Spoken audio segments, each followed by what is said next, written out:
SC వర్గీకరణ న్యాయమైన demand అన్నారు టీజేఎస్ చీఫ్ కోదండరాం.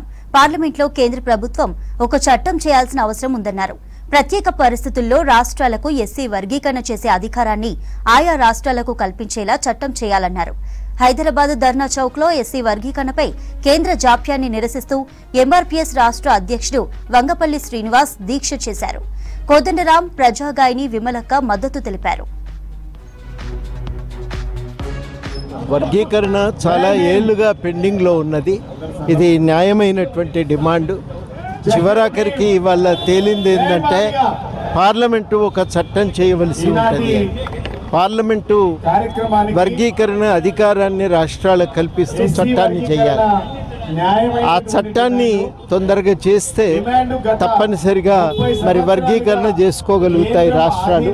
ఆయా రాష్ట్రాల ప్రత్యేక పరిస్థితిని బట్టి ఎక్కడికక్కడ నిర్ణయాలు తీసుకునే వెసులుబాటు కలుగుతుంది.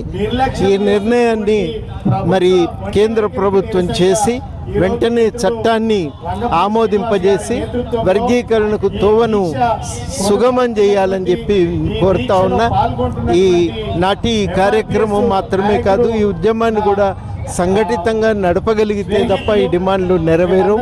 తప్పనిసరిగా దాన్ని దృష్టిలో పెట్టుకొని ఐక్యంగా ఒక ఉద్యమాన్ని ముందుకు తీసుకెళ్తారని నేను కోరుకుంటూ తప్పనిసరిగా మా వంతు సహకారం ఉంటుందని ఈ సందర్భంగా మద్దతు